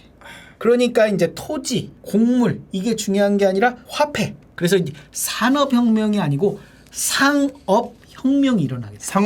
상업혁명이. 그러니까 화폐가 돌면서 이제 거래가 활발해져. 그렇죠. 신대륙에서 가져온 것들로 인해서 갑자기 인구도 늘어나고 경제. 그러니까 옛날에는 토지만으로 먹고 살았는데 이제는 토지가 아니라 화폐라는 걸 가지고 한번 해보자. 그러니까 토지 영주가 이제 중요하지 않는. 그러면서 부르주아라는 게 나오게 돼요. 부르주아가 뭐냐면 불을 좋아하는 사람이죠. 부르주아. 그러니까 그 영주 시대에 기사가 할 일이 있었어. 뭐냐? 야 밀가루 2포대 갖고 오라는데 너 왜 안 갖고 와? 예. 가서 이렇게 한 대 때리고 갖고 오고. 이게 갖고 기사의 역할이었는데 예. 이제 기사가 할 일이 없어. 그리고 동양에서 석궁이 들어와요. 석궁은 사람이 쏘는 게 아니잖아요. 예. 이렇게 걸어요. 팍 쏘는 거잖아요. 그러다 보니까 갑옷이 뚫려. 15kg에서 40kg로 두꺼워져. 어. 그러니까 이제 기사가 일어나질 못해. 아. 무거워서. 그래서 신종 직업이 생겼어요. 기사를 일으켜주는 직업. 아. 그러니까 기사가 싸우러 갔는데 애들이 못 일어나. 다 이렇게 거북이도 아니고 거북이 뒤집어지면 이렇게 네. 세워져야 돼. 그래서 그 기사를 이렇게 일으켜주는 직업이 생긴 거예요. 거기에 이제 총이 생겨요. 예. 그러니까 이제 기사가 칼 빼들고 이렇게 가는데 총 맞고 죽어버리는 거예요. 그러니까 이제 기사가 필요가 없는. 장원 제도가 이제 붕괴가 되잖아요. 네. 기존에는 이제 이 영주한테 쫓겨나지 않을까 이 생각만 했는데 이제는 뭐 신대륙에 가면 떼돈을 벌 수 있다. 라는 이제 환상을 콜럼부스가 저어준 거예요. 그 체제가 붕괴됐겠네요. 그렇죠. 그래서 중세 시대에 영주 밑에 있던 기사들이 아씨 나 이제 갑옷도 못 신고 체력은 튼튼한데 어떻게 하지? 그래 나 배 타자. 아, 배 타자. 그래서 살아올 가능성은 낮아도 살아 돌아오는 순간 나는 부자가 된다. 초금유 선생님의 가르침하고 비슷해요. 인생을 한번 걸어보는 거예요. 그래서 이사역전법을 해서 20%, 40%, 60% 그래서 60%가 빠졌을 때는 인생을 한번 거는 거예요. 우리가 잘 생각해봐요. 주식은 싸게 사서 비싸게 파는 거잖아. 그쵸. 내가 10,000원에 샀는데 60%나 빠졌어. 그러면 대부분의 사람들은 에이씨 최고민수 걔가 뭐 얘기했는데 60%나 빠져 내가 걔 사기꾼일 줄 알았어. 이렇게 생각을 한단 말이에요. 근데 나를 아는 사람들은 고맙다. 60%의 기회가 왔어요. 마이너스 60%가 되면 난 너무 고마워. 행복해. 마이너스 60%를 맞았지만 고맙다. 네. 최고민수야 고맙다. 최고민수야 고맙다. 마이너스 60%가 됐어. 고마워. 너 때문에 마이너스 60%가 됐어. 최고민수야 고마워. 네가 추천해준 종목 마이너스 60% 맞았어. 걸어보는 거예요. 그렇죠. 네. 그래서 이 사람들이 갔다가 와서 성공을 해요. 그래서 이제 대표적인 예가 근데 다 살아 돌아오진 않았잖아요. 그러겠죠. 살아 돌아온 사람 중에. 그렇죠. 이제 우리가 이제 역사책에 보면 바스코 다가마라고 있어요. 1497년 우리가 1492년 콜럼부스가 갔다 오고 5년 후에 떠나요. 예. 1497년에. 근데 얘는 제대로 인도를 찍고 와. 그러니까 콜럼부스는 인도를 못 찍고 왔는데 얘는 아프리카 희망봉을 돌아서 인도로 가. 정석적으로 해서. 그러니까 콜럼부스는 옆으로 갔는데 얘는 밑으로 가서 아프리카 희망봉을 지나서 포르투갈인이. 그래서 얘는 밑으로 가요. 그러니까 유럽의 오른쪽에 인도가 이만큼 있을 줄 알고 왼쪽으로 갔는데 이 신대륙이 있었던 거고. 그렇죠. 아래 아프리카를 아예 돌아가서 만난 그렇죠. 것이다. 아프리카 희망봉을 돌아서 인도까지 갔다 와요. 1497년부터 1499년까지. 그런데 배 4척으로 떠났는데 2척만 와요. 그게 왜냐면 아프리카 네. 그 서쪽 그 해안에 폭풍우 지대가 있어서 성스러운 향유를 가지고 다녀야 됩니다. 없으면은 침몰돼요. 그렇죠. 그래서 초라하게 돌아왔는데 오. 투자자들한테 투자를 받고 갔거든요. 근데 주척이 날렸네. 날렸는데 투자자들한테 60배의 배당을 줘요. 왜냐면 그 후추를 잔뜩. 그렇죠. 후추랑 뭐 인도의 향신료를 잔뜩 갖고 와서 60배의 수익을 안겨준 거예요. 너도 나도 나간다 그래 이제. 그렇죠. 이제 기사들이 할 일이 없잖아. 그럴 바에는 나도 인생을 가지야. 바다에 한번 걸어보자라는 거죠. 그래서 갔다 와면 부자가 돼. 부자들은 어디 살아? 성 안에 살아. 예. 불어로 성이 성 안에 부르그예요. 사는 부르그. 부자. 성 안에 사는 부자 새끼. 부자 그게 부르주아가 되는 거죠. 아. 성 안에 사는 놈. 부르그 안에 사는. 네, 부르그 안에 사는 놈. 그래서 부르그가 좋아. 네, 부르주아가 되고 얘네들이 이제 영주한테 어떻게 보면 따돌림을 당했잖아요. 예. 그래서 이제 영주는 필요 없어. 나 왕한테 충성을 할 거야. 아하. 그러니까 영주 자체가 옛날에는 직거래. 왕 말을 안 들었어요. 네. 왜? 나 지 땅 갖고 있는데 왕이 뭐 짓거려도 뭐 아예 필요 없어. 필요 없어. 이랬는데 기사도 떠나고. 자기 지나가서 그냥 바로 패스하고 왕하고 그렇죠. 바로 하고. 그러니까 이제 기사들이 왕한테 세금을 바치고 왕의 보호를 받기 시작을 해요. 그러다 보니까 왕이 세금을 받고 관료를 시켜요. 너 뭐 재상해.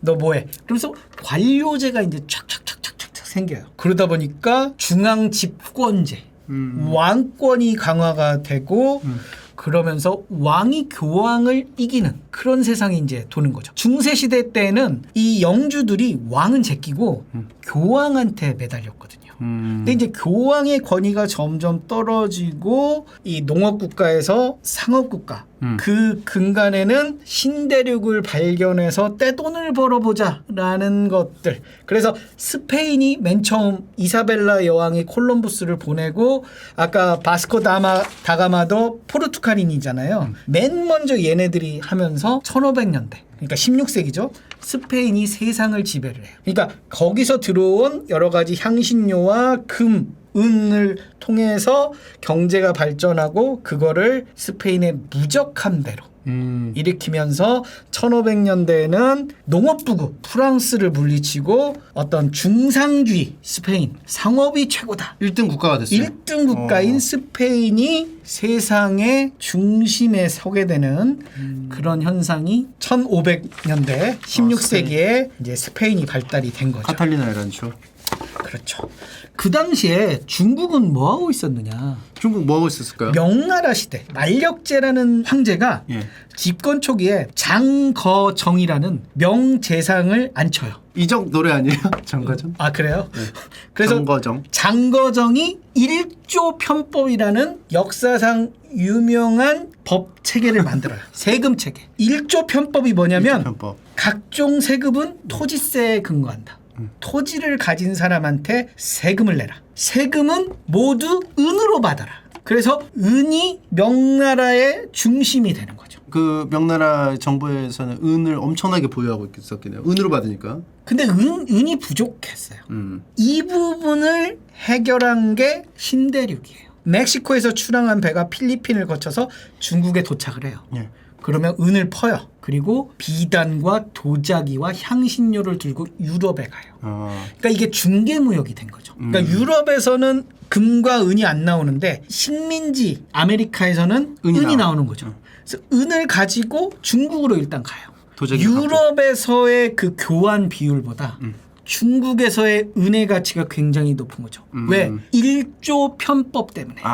모든 걸 다 은으로 하니까 은이 지배하는 세상이 중국이 된 거예요. 그래서 스페인이 16세기 최고의 무적함대가 되는 데는 결국 콜럼부스나 바스코 다가마 같은 그런 애들 그리고 기사 애들이 가서 목숨을 담보로 구해온 그런 후추들 이런 것들이 결국 이 유럽의 경제를 좀 바꿔주는. 그래서 프랑스는 그 당시까지 중농주의였어요. 넓은 땅에 비옥한 땅에 농사 지을 게 많거든. 그죠. 뭐 포도도 심고. 그렇죠. 그러니까 영주들의 힘이 계속 강했어요. 그러니까 발전이 있을 수가 없는 거야 프랑스는. 그래서 중농주의인 프랑스 반면에 스페인은 중상주의. 그래서 화폐와 상업 발달이 국가의 부를 바꿔주는 자본주의의 시초가 콜럼부스에 의해서 우리가 일어나게 됐다라고 보는 거죠. 바꾸는 게 짱이네요. 바꾸는 게. 그렇죠. 그래서 이제 그 중상주의가 되면서 화폐가 되게 중요하잖아요. 예. 화폐는 금과 은으로 만든다고 했잖아요. 예. 금과 은이 밖으로 빠져나가면 안 돼. 그럼 우리의 화폐량이 줄어. 네. 그러다 보니까 보호무역주의가 발전하게 돼요. 다른 나라 배가 와서 우리한테 뭘 팔아? 그러면 우리 돈을 줘야잖아. 은이나 금이 나가잖아. 안 돼. 우리 배만 무역을 할 수 있게 하는 항해령. 외국으로부터 곡물 수입 안 돼. 하는 곡물령. 이런 것들을 계속 하게 되고 식민지를 계속 개발해야 된다. 원재료 공급지. 그리고 우리의 물건을 거기다 팔고 은과 금을 가져온 식민지 개척이 중상주의의 하나의 키워드가 되는 거죠. 생태계를 이게 우리 쪽 안으로 돌리려고 식민지를 개척하고 그렇죠. 거기서 이제 뽑아낸 값싼 원재료로 또 만들어서 여기다 또 다시 팔고 그래서 그렇죠. 이렇게 또 하고 이렇게 안에서 돌리려고 하는 거죠. 그렇죠. 이게 이제 요즘에 말하는 무역이 되고 트레이드가 되고 그다음에 어떤 회사가 발전하는 그런 계기가. 그러니까 중세 시대 때 이 장원 제도가 무너지는 게 되게 중요했어요. 빨리 없어지는 나라일수록 개선이 되는 거죠. 그게 맨 처음에 스페인이었고 그 다음엔 네덜란드였어요. 이제 좀 경제학 이야기를 좀 해볼까요? 이게 다 경제죠. 네. 이게 다 경제예요. 우리가 이제 경제학, 이코노믹스라고 얘기하는데요. 예. 이 이코노믹스는 매크로와 마이크로로 나뉘어요. 매크로는 아주 거대한, 매크로는 아주 거대한. 그다음 마이크로는 아주 미세한. 그래서 우리가 거시 경제학을 매크로 이코노믹스, 이코노믹스. 그다음에 미시 경제학은 마이크로 이코노믹스. 그래서 이제 거시와 미시를 나누는 건 국가와 같이 커다란 거는 거시 경제예요. 거시 경제. 그러니까 국가가 얘기할 수 있는 게 뭐 국내 총생산 GDP라고 그러죠. 예. 그다음에 국민의 소득, 그리고 물가, 그다음에 실업률, 반대로 고용률, 어떤 경제 성장, 네. 국제 수지, 환율 이런 거를 이야기할 때가 매크로 시장인 거죠. 예. 좀 크게 보는 거죠. 반면에 마이크로는 작게 가게, 봐. 기업, 정부 이 세 가지만을 이야기해요. 그 안에서에 이루어지는 거. 가장 중요한 게 소득, 그 다음에 저축, 생산 이런 부분들을 이야기하는 게 좀 규모가 작잖아요. 예. 이런 걸 이야기하는 게 미시경제학이다. 미시경제학은 작게 얘기하는 거구나. 이 경제학자를 우리가 이제 이야기할 텐데 애덤 스미스, 경제학의 아버지. 우리가 보통 이렇게 얘기하거든요. 애덤 스미스 유명하잖아요. 그렇죠. 보이지 않는 손. 그렇죠. 그 이제 뭐 무협지에 나오는 그 사람 벼로처럼 보이지 않는 손. 그렇죠. 당신은 보이지 않는 손 애덤 스미스. 네.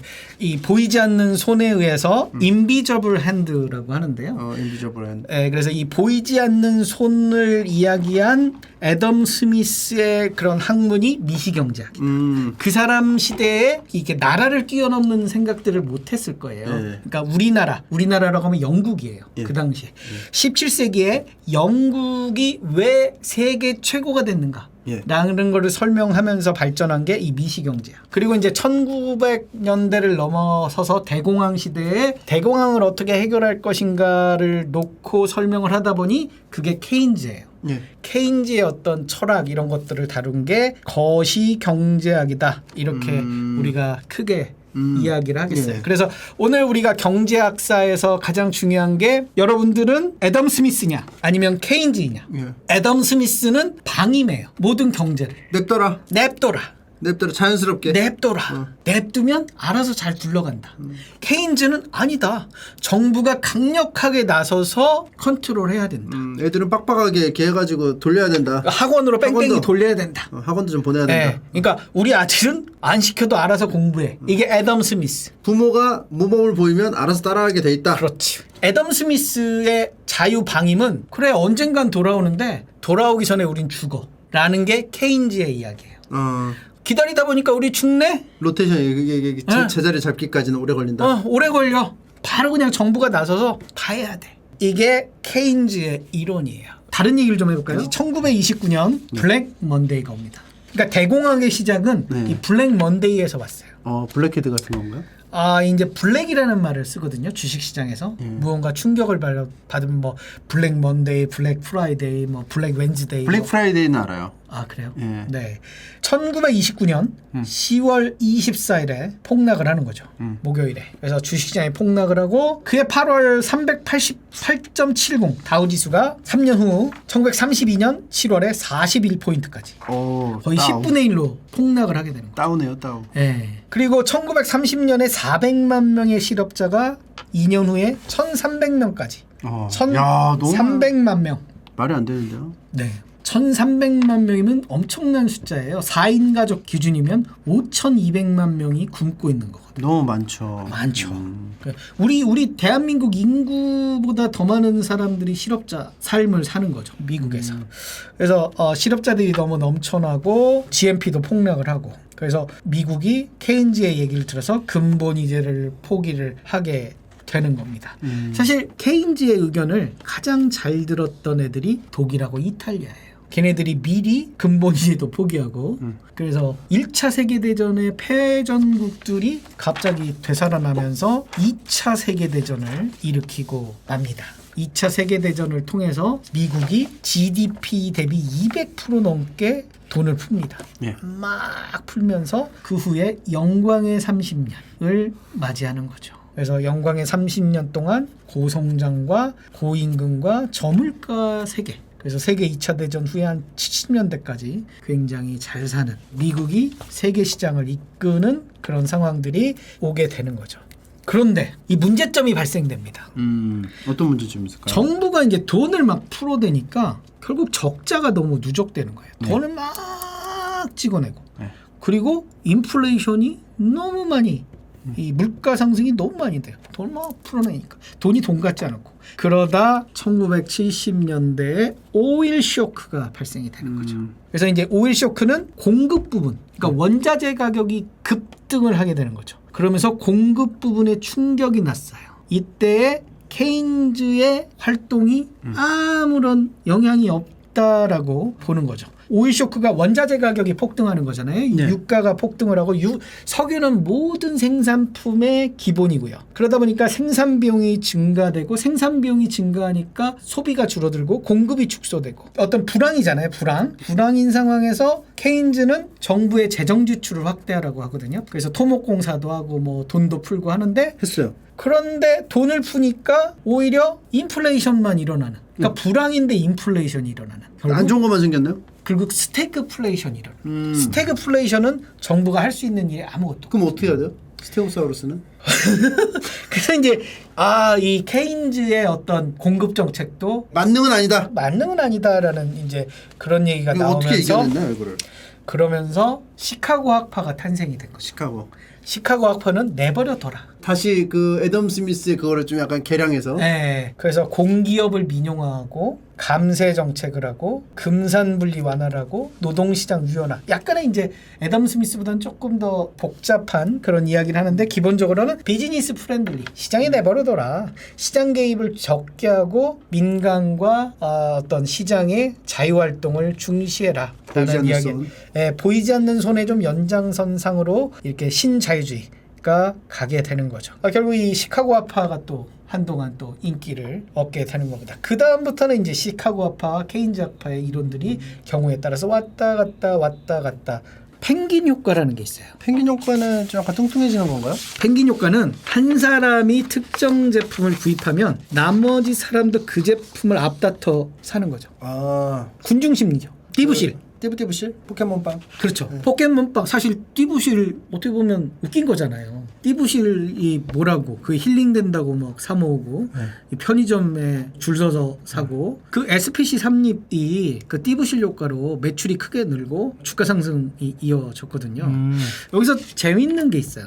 퍼스트 펭귄. 퍼스트 펭귄. 이게 전문 용어예요. 퍼스트 펭귄. 캡틴 아메리카 같은 거요? 퍼스트 펭귄. 그러니까 맨 앞에서 선두 지휘를 하는 펭귄이에요. 유행을 앞서가는 친구죠. 먼저 하는. 네. 띠부실도 먼저 사고. 띠부실도 어떤 친구가 유튜브에서 이렇게 퍼뜨리면서 그게 굉장히 퍼졌잖아요. 우리 그 침착맨 선생님도 퍼스트 펭귄이다. 저는 이렇게 얘기하고 싶어요. 제가 뭐 먼저 한 거 없는데. 이런 어떤 그 젊은 세대들의 어떤 트렌드를 좀 앞서가는 퍼스트 펭귄이 아닌가. 전 라스트 펭귄. 라스트 펭귄. 남들이 하고 나서 다 하고 나서 봐요. 영화나 그래요? 이런 것도. 퍼스트 펭귄은 선생님. 그래요? 민수의 시작. 그러네요. 퍼스트 펭귄. 네, 저는 퍼스트 민수. 그러네요. 퍼스트 민수. 밴드 웨건 효과. 밴댕이 뭐 그런 건가요? 네, 웨건은 우리가 자동차를 웨건이라고 그래요. 웨건. 우리가 서커스나 서커스. 정치 집회를 할 때 행렬 맨 앞에서 이렇게 밴드가 이렇게 있고 막 꾹짝꾹짝꾹짝꾹짝 하는 게 앞에서 분위기 띄우는. 분위기 띄우는 게 밴드 웨건이에요. 펭귄 효과랑 비슷한 거죠. 앞에서 솔선수범. 그러니까 친구 따라 강남 가는 거죠. 남에게 이끌려 덩달아 같이 하게 되는. 그다음에 이제 그 밴드 웨건에 반대되는 말이 스노비예요. 스노브는 뭐냐면 남들을 깔보며 혼자 잘난 척하는 사람을 스노비라고 그래요. 홍대병. 그 뭐죠? 홍모병. 자기만이 유니크한 존재이기 때문에 그래요? 남들이 하면은 하기 싫어요. 그래요? 홍모병. 그래요? 그렇구나. 이게 스노비 그런 거죠. 나 혼자만 제품을 구매하지 않는 거예요. 그러니까 밴드 웨건 효과에서 다른 사람들은 다 사는데 다 띠부실을 모으는데 나 띠부실 뭐야? 안 해. 이게 스놉이라고 하는 거죠. 띠부실에 좀 약간 임팩트가 크셨나 봐요. 저는 이해가 안 되는데. 저는 한 번도 안 사봤거든요. 띠부실 모아보셨어요? 요즘에 저는 일부러는 안 했죠. 난 요즘 한 번도 안 먹었어요. 요즘 마트에 갔는데 빵이 있는 거예요. 띠부실 빵이. 어떻게 했지? 그러니까 되게 신기했는데 있었는데 안 샀어 나는. 뭐 굳이 그건 왜 건잖아요. 왜? 스놉 효과. 아, 나 혼자만 그 제품을 구매하지 않는 현상. 스놉 현상 때문에. 네, 스놉 현상. 스놉 미스. 네. 윈블던 효과라는 게 있어요. 윈블던. 테니스. 사라포바. 하! 사라포바. 하! 윈블던 테니스가 1877년부터 매년 6월 넷째 주부터 7월 첫째 주까지 열리거든요. 예. 그래서 처음에는 영국의 상류사회 클럽 경기였어요. 폐쇄적으로. 그러다가 1968년부터 외국인하고 프로에게 개방을 했는데 그러다 보니까 영국 선수가 우승한 적이 없어.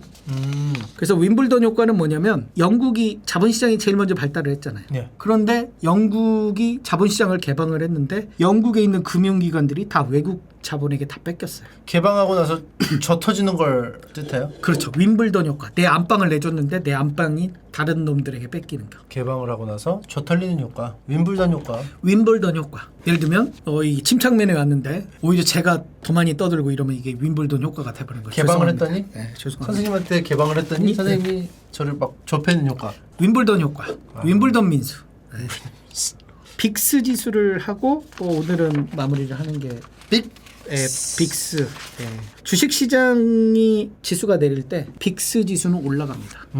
빅스 지수는 공포 지수라고 하거든요. 이게 이제 1980년대 만든 그런 지수인데요. CBOE라는 미국의 상품 거래소가 있어요. 시카고에 있는데요. 저도 한번 가봤는데 여기에 상장된 S&P 500 지수 옵션의 향후 30일간 변동성 이거를 하는데 공포감이 높아갈수록 빅스 지수는 올라갑니다. 근데 반대로 이 빅스 지수를 거꾸로 보면 공포 지수가 올라갈수록 주식 시장은 매력적인 시장이라는 거죠. 역발상 투자를 보면 빅스 지수가 굉장히 높아갔을 때 오히려 좋아. 그래서 빅스 지수는 투자의 공포에 살아.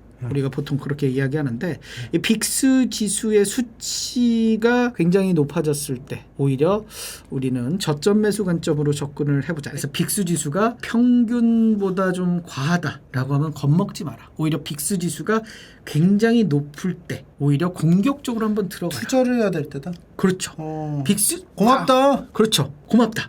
빅스 지수가 높아서. 그러니까 과거에 우리 경험치를 살펴보면 빅스 지수가 극도로 높은 적들이 있어요. 다 그게 투자 기회였어요. 지금 빅스 지수 높나요? 지금 제가 확인은 못 해봤는데 과거의 안정적인 경우보다는 높아요. 근데 이제 빅스 지수가 극도로 올라가는 경우들이 있거든요. 지수가 막 200포인트, 300포인트 빠질 때. 그때가 우리는 투자의 기회다. 근데 이러다가 아예 멸망해버리면 어떡해. 그런 공포잖아요. 만약에 멸망을 한다는 건 어차피 멸망해. 지구가 망하는 거죠. 주가 지수는 망할 수가 없어요. 그래요? 네. 그러니까 삼성전자는 망할 수가 있겠죠. 그러나 코스피 지수는 망할 수가 없어요. 평균값을 추구하기 때문에. 그러면 코스피 200이면 200 종목이 다 망해야 되거든요. 네. 불가능한 얘기잖아요. 그리고 예를 들면 특정 종목이 망하면 걔를 빼요. 200에서. 그리고 다음번에 더 좋은 종목을 집어넣기 때문에 지수는 소위 물 관리를 꾸준하게 해주거든요. 그럼 지수 ETF를 그냥 넣으면 되는 거네요? 그렇죠. 이 만약에 빅스 지수가 높다면은 그렇죠. 내가 결심을 했다. 투자하기로 결심을 했다면 그냥 지수 ETF를 넣으면은 그냥 전반적으로 뭐 알아서 이렇게 되니까. 그렇죠. 사실 워렌 버핏 선생님이 S&P 500 지수를 추종하는 ETF를 사려는 데는 다 그런 의미가 있고요. 주식 쉽네요. 쉽죠. 다만 이제 우리나라 사람들은 좀 고민해야 될 게 환율이 있어요. 지금 환율이 1,300원대잖아요. 예. 근데 환율이 만약에 1,100원대로 가면 우리는 환차손을 입어요. 우리나라 거 하면 되잖아요. 우리나라 거를 해도 되죠. 코스피. 우리나라 것도 뭐 주식 시장이 망하진 않을 거 아니에요. 우리나라. 그렇죠. 근데 이제 우리가 디커플링이라는 얘기가 있는데요. 커플링이 있고 디커플링이 있어요. 커플링은 서로 비슷하게 가는 건데 디커플링은 서로 다르게 가는 거예요. 그러니까 우리 주식 시장이 미국 시장과 디커플링이 요즘 커지고 있어요. 그대로 안 가는 거예요. 안 가는 거예요. 빅스는 미국 지수야. 그러니까 그렇죠. 그러니까 미국 지수죠. S&P 500 지수 옵션 향후 이거 변동 성장 기대치 뭐 이거니까. 네, S&P 500의 30일간의 변동 기대치인데 증시와 반대로 움직이는 그런 특징이 있어요. 우리도 이런 비슷한 게 있을 거 아니에요. 우리나라는 이제 변동성 지수가 있을 거 아니에요. 네, 우리나라는 이제 V 코스피 200을 추종하는 V 코스피 그게 지수가 높으면 변동성이 커진 코스피 거. 200에다가 그렇죠. 때려 박으면 그렇죠. 주식 쉽네요. 그렇죠. 근데 이제 시장이 얼만큼 이제 빠져줄 거냐 이게 되게 중요한 거고요. 그래서 우리는 항상 그 시장이 망가졌을 때 빅스 지수가 얼마인지 이게 뉴스에도 많이 나오거든요. 빅스 Volatility Index를 꼭 기억하실 필요가 있어요. 그래서 빅스 지수를 보고 시장을 거꾸로 바라봐라라고 말씀을 드리는 거죠. 네. 아니 이렇게 빅스 지수를 이렇게 뒤집어 보면 돼요. 이걸 뒤집으면 되죠. 그리고 저는 이제 이 시장이 망가졌을 때 지수를 이렇게 뒤집어 봐요. 왜요? 떨어졌잖아요. 네. 근데 이렇게 뒤집으면 그럼 올라가 오르는 있거든요. 그러면 이제 살 때인가 이런 생각이 들어요. 세상을 뒤집어 보면 매수의 기회가 생기는 거죠. 제 책이 주가 지수가 떨어지면 안 팔리고요. 주가 지수가 오르면 책이 급하게 팔려요. 근데 반대로 봐야 되거든요. 시장이 망가졌을 때 오히려 기회로 봐야 되는데 오히려 좋아 고맙다 해야 되는데 그때는 에이씨 이러고 안 보거든요. 그럴 때 거꾸로 봐라. 거꾸로 봐라. 거꾸로 옳은 걸로 보인다. 거꾸로 봐라. 거꾸로 봐라. 네. 거꾸로 봐라. 이게 이제 청개구리 투자법일 수도 있는데요. 왜 사람들이 예스라고 할 때 아까 펭귄 효과도 봤잖아요. 왜 펭귄처럼 사냐고요. 펭귄처럼 안 살아야 되거든. 스눕. 그 주식 투자는 그렇게 하면 안 된다. 그렇죠. 거꾸로 한번 봐라. 그래서 이도저도 귀찮을 때는 저는 주가지수 ETF도 굉장히 좀 편하고요. 주가지수 ETF에 투자하는 방법은 아주 심플해요. 사고 빠지면 더 사고 빠지면 더 사고 그러면 언젠가 지수는 회복하게 돼 있어요. 다만 이제 S&P 500이라든지 이런 건 환차손 이런 부분들이 좀 있기 때문에 환율 이런 부분들은 좀 생각을 해봐야 되는 거겠죠. 그래서 미국이 금리를 올렸잖아요. 왜? 인플레이션이 심각하니까 불경기를 좀 만들어 보겠다. 스태그플레이션이 오는지 여부는 고용 지수를 통해서 우리가 확인을 한다. 근데 고용은 아직 살아있다. 불황은 아직 안 왔다. 그런데 이제 미국이 금리를 올리니까 무슨 현상이 일어나냐면 시중의 자금은 금리가 높은 데로 가게 돼 있어요. 그러니까 미국의 금리를 올렸는데 일본은 금리를 안 올렸어요 지금. 그러니까 무슨 현상이 일어나면 미국으로 가. 엔저가 심해. 우리나라는 금리를 같이 올려주고 있거든요. 왜? 외국 자본이 돈이 빠져나가지 말라고.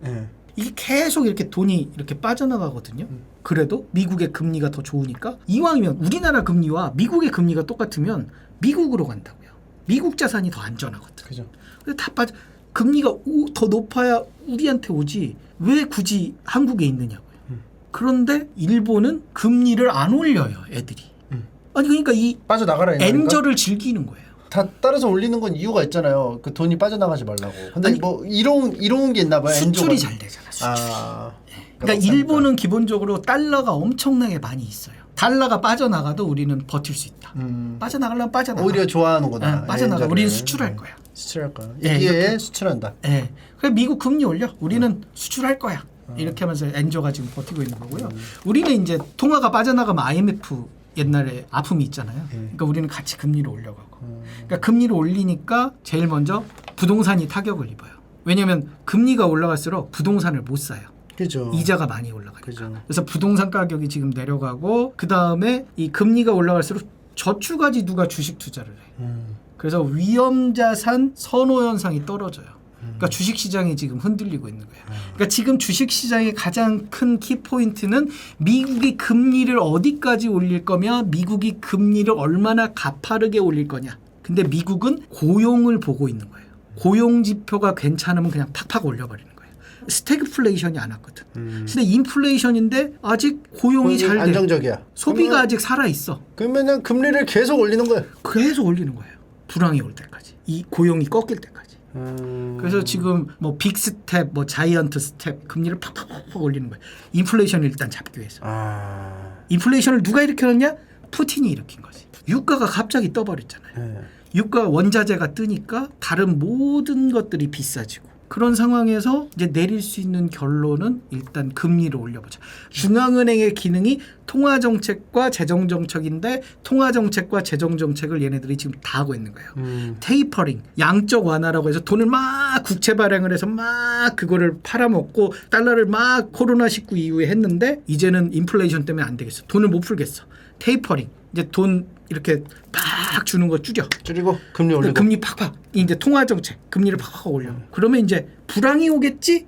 이런데 아직 고용이 버텨. 그럼 더 올려야 되겠네. 인플레이션이 꺾여야 되는데 지난달에 9%였는데 지난달에 8%인가요? 이 소비자 물가 지수가 좀 줄어들었어요. 그러니까 이게 줄어들 때까지 당분간 쉽지 않은 이런 장세를 계속 펼치는 거죠. 그러다가 이제 또 못 살겠다 하면은 돈을 막 풀어 또. 그렇죠. 이제 불황이 오면 못 살겠다 하면 이제 또 돈을 막 풀고 금리도 낮아지고 해가지고 계속 주가가 막 올라가고. 그러니까 우리 오늘 수업 시간에 내린 결론은 미국의 그 중앙은행은 불황이 오면 금리를 낮추고 돈을 풀어. 돈을 푼다. 이렇게 이제 인플레이션이 오면 반대로 금리를 올리고 금리를 올리고 돈을 회수한. 예, 돈을 이제 말려버리는 말려버려. 거지. 예, 그러면서 이 정책적인 그런 부분들을 하기 그리고 때문에 금리가 높아지면 누가 주식 투자에 그렇지. 그러니까 주가가 떨어지고 부동산도 금리가 높으니까 그 돈을 빌려서 부동산에 투자를 못하니까 떨어지고 이게 다 연결이 되기 때문에. 근데 이제 이게 부동산이 망가지면 무슨 문제가 생기냐면 은행들이 부실해져요. 은행들이 부동산에 대출을 많이 해줬잖아. 그래서 이게 또 여러 가지 영향들이 있기 때문에 미국의 연방준비제도 이쪽에서 함부로 막 이렇게 금리를 올리기가 되게 복잡한 거예요. 얘네들의 영향이 너무 크기 때문에. 그래서 지금은 단계별로 스텝별로 한꺼번에 올려도 되잖아요. 한 4% 한꺼번에. 왜 안 올리냐면 탁 올렸을 때 보는 거야. 견디나? 견디네. 탁 견디나? 견디네. 근데 죽을 맛. 이제 죽을 맛이 되는 죽을 맛인데 견디네. 그러니까 얼만큼 내가 올려야 될지 지금 모르는 거야. 그리고 한꺼번에 올리면 충격이 너무 크니까. 그래서 맨날 얘기를 하는 거잖아요. 우리 올릴 거야. 그래서 FOMC 의사록이라는 걸 공개해요. 그러니까 회의 끝나고 그 다음 달이나 뭐 이렇게 공개를 하는데 거기에 이제 나와 있는 거죠. 그 사람들의 어떤 의사표현. 거기서 이제 매파와 비둘기파가 나오는 거죠. 매파는 뭐냐면 강성론자야. 금리를 올려야 돼. 이게 매파. 올려야 돼. 비둘기파는 금리는 천천히 좀 올려. 그 이제 의사록에 쓰여 있거든요. 다른 사람들이 올립시다 이렇게 많이 써 있으면 이게 이제 시장에 충격을 주고 이 금리 인상에 가장 큰 영향을 받는 주식이 성장주예요. 우리가 보통 말하는 테슬라, 뭐 애플 이런 성장주들이 빅테크주들이 가장 큰 타격을 금리 인상의 영향을 가장 많이 받아요. 왜냐? 버블이 심한 주식들이거든. 그러니까 성장주라는 건 이 앞으로의 실적이 갈 건 알지만 지금 주가가 너무 많이 올라와 있어. 성장성을 보여주기 때문에. 그게 버블이 강하기 때문에 이렇게 금리 인상이라는 시그널을 세게 주면 성장주들이 제일 많이 망가지는 거죠. 그래서 오히려 이렇게 이제 많이 망가졌을 때 우리가 저점 매수 관점이라는 관점으로 접근을 해보면 어떻겠느냐.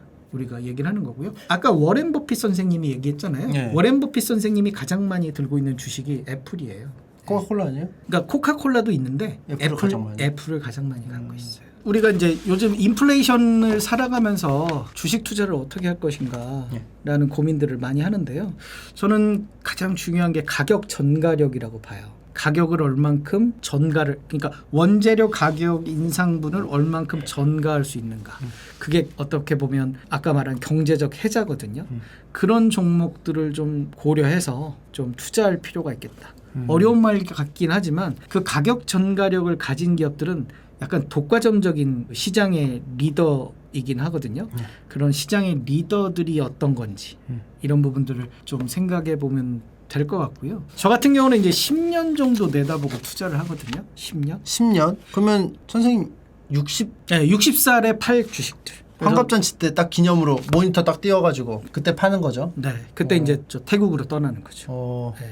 저는 이제 한 10년 정도 내다보는 그런 섹터를 보고 있는데요. 저의 관심 섹터는 전기차예요. 그러니까 10년 후에 저 개인적으로는 가장 유망한 산업이 전기차 산업이 아닐까 이런 생각을 해요. 왜냐면 이제 휘발유차를 안 파니까 10년 후면. 그러면 휘발유차를 안 판다는 건 전기차만 팔아요. 이 전기차에는 하이브리드까지 포함해요. 그래서 이런 부분들도 한번 여러분들이 좀 공부를 해보시면 어떨까. 제가 더 얘기를 드리면 좋은데 제가 또 안 맞으면 우리 침착맨 선생님이 좀 부담스러울 수 있으니까. 제가 사실 지금 주식 다 마이너스거든요. 마이너스인데 그래요? 네. 그 2차전지 ETF는 20몇 %까지 올랐다가 꼬라박고 마이너스 20까지 갔나? 하다가 요즘에 3% 플러스 그렇죠. 올라서. 근데 그 떨어졌을 때 20%대 안 했어요. 고맙다 하고 샀어요. 고맙다를 안 샀어요. 왜냐면 60%까지 떨어야지 이제 고맙다. 그래요. 근데 ETF는 저는 246전법은 괜찮다고 생각을 하거든요. 이때 했었나요? 네. 그 2차전지 ETF는 양극재하고 음극재 막 이렇게 섞여 있거든요. 근데 최근 들어서 이제 양극재는 가격 전가력이 되게 좋았어요. 니켈 가격이 2배 이상 올랐는데도 2배 이상 오른 가격을 그대로 제품 가격에 반영을 해서 그랬는데 이제 나머지 뭐 음극재라든지 그다음에 이런 주식들이 같이 이렇게 올라가질 못해서 걔네들이 많이 까먹었거든요. 그리고 최근 들어서 이제 또 미국 시장이 금리를 많이 올린다 뭐 이런 이야기를 나오면서 조금 이제 흔들리기도 하고 그런 부분들을 우리가 예측하면 좋은데 사실 이게 미국의 정책적인 부분들이잖아요. 네. FOMC 의장 우리로 치면 한국은행 총재가 어떠한 생각을 가지는지가 사실 좀 어려워요. 예측하기가 정책적인 부분이라서.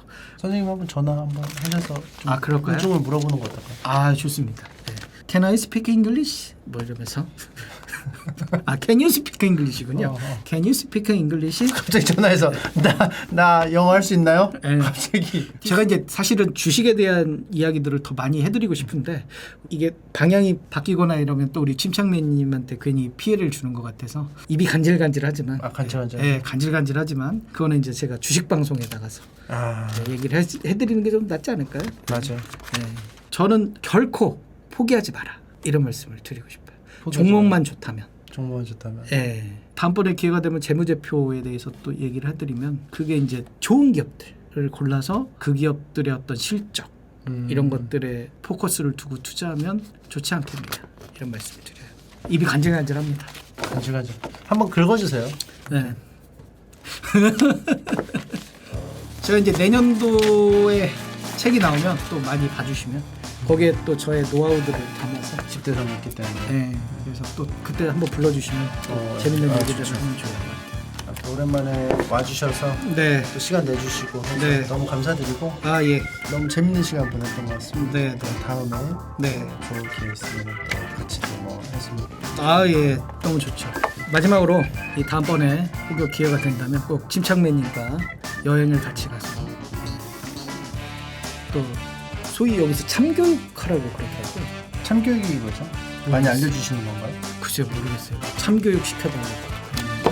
알겠습니다. 그럼 오늘만 날이 아니죠? 네, 오늘은 여기까지 네, 하고 다음에 네. 찾아뵙도록 하겠습니다. 감사합니다. 네, 최구민 선생님이셨습니다. 네, 네. 네.